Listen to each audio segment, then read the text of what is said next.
BD news অ্যালার্টের আরও একটি সংবাদ সংযোগে আপনাদেরকে স্বাগতম।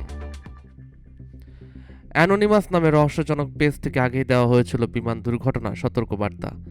উত্তরার মাইলস্টোন কলেজে বাংলাদেশ বিমান বাহিনীর একটি প্রশিক্ষণ বিমান বিধ্বস্তের ঘটনায় বহু মানুষের প্রাণহানি ঘটেছে।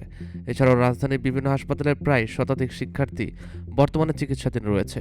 সোমবার 21 জুলাই দুপুর 1টার পর বাংলাদেশ বিমান বাহিনীর একটি প্রশিক্ষণ বিমান উত্তরায় বিধ্বস্ত হয়। বিমানটি উত্তরা মাইলস্টোন স্কুল অ্যান্ড কলেজের একটি ভবনে গিয়ে পড়ে। সঙ্গে সঙ্গে সেখানে আগুন ধরে যায়। যে ভবনে এটি বিধ্বস্ত হয় সেখানে বহু স্কুল শিক্ষার্থী ছিল, যাদের বেশিরভাগই হতাহত হয়েছে। এই ঘটনার পরপরই সামাজিক যোগাযোগ মাধ্যমে ছড়িয়ে পড়ে অ্যানোনিমাস মেইন পেজ নামের একটি ফেসবুক পেজ থেকে দেওয়া এক স্ট্যাটাস। এই স্ট্যাটাসটি ছিল 20 জুলাইয়ের। সেখানে দাবি করা হয় একটি বিদ্যালয়ের বিল্ডিং ধসে পড়বে, অনেক শিশুর প্রাণহানি ঘটবে। এমনটা ঘটবে বিদ্যালয়ের বিল্ডিংয়ের দুর্বল রক্ষণাবেক্ষণের কারণে। ব্যাস, সোমবার উত্তরায় মাইলস্টোন কলেজের প্রাইমারি ভবনে বিমান বাহিনীর প্রশিক্ষণ বিমানটি বিধ্বস্ত হওয়ার পরে অনেকে দাবি করতে শুরু করে হয়তো এই ঘটনার সঙ্গে স্ট্যাটাসের কোনো যোগ সাজেশ রয়েছে।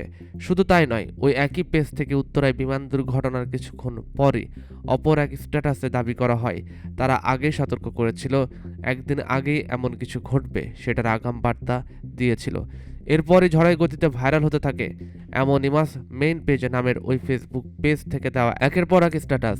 নেটিজানরা মনে করতে শুরু করেন উত্তরার বিমান দুর্ঘটনার পেছনে কোনো রহস্য থাকতে পারে। এখানে শেষ নয়, সোমবার সন্ধ্যায় ওই একই পেজ থেকে আরও একটি স্ট্যাটাসে দাবি করা হয় বাংলাদেশে আগামী কয়েক সপ্তাহের মধ্যে একটি বোমা বিস্ফোরিত হবে। এটি হতে পারে কোনো হোটেল কিংবা হাসপাতালে। মুহূর্তের মধ্যে সামাজিক যোগাযোগ মাধ্যমে হুলস্থুল শুরু হয়। অনেকেই তাদের সেই পোস্ট শেয়ার করে এক ধরনের আতঙ্ক উদ্বিগ্নের কথাও প্রকাশ করে। তবে এই বিষয়ে বেশি দূর গড়ানোর আগেই এই ফেসবুক পেজের মুখোশ উন্মোচন করেছেন বাংলাদেশের কয়েকজন সাইবার বিশেষজ্ঞ। তাদেরই একজন প্রোফ্লাই আইটির ফাউন্ডার আব্দুল্লাহ আল ইমরান।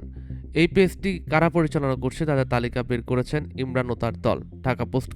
ঢাকা পোস্টকে ইমরান জানিয়েছেন এটি মূলত একটি স্ক্যামিং পেজ, যারা অনলাইন বেটিং বা জুয়ার সাইট সহ বিভিন্ন স্ক্যামিং নিয়ে কাজ করে। ঢাকা পোস্টকে এই সাইবার বিশেষজ্ঞ জানান, আমাদেরই এক সহযোদ্ধা শুভ ও আমার দল মিলে এই পেজ কারা পরিচালনা করেছেন তাদের তথ্য বের করেছি। এই পেজটি মূলত 4 জন ব্যক্তি চালাচ্ছে। এদের মধ্যে 2 জনই নাইজেরিয়ান, একজন আমেরিকান।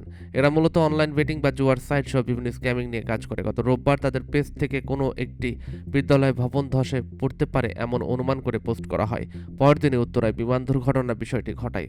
অনেকে ভাবতে শুরু করেন এর পেছনে হয়তো এই পেজটির স্ট্যাটাসের কোনো সম্পর্ক থাকতে পারে। বিষয়টি বুঝতে পেরে ওই পেজ থেকে আরও কিছু গুজব ছড়ানো শুরু হয়। তাদের উদ্দেশ্য ছিল এই সুযোগে নিজেদের ফেসবুক পেজ কিছু অনুসারী বাড়িয়ে নেওয়া, একই সঙ্গে সাধারণ মানুষের মাঝে এক ধরনের ভীতি সৃষ্টি করা।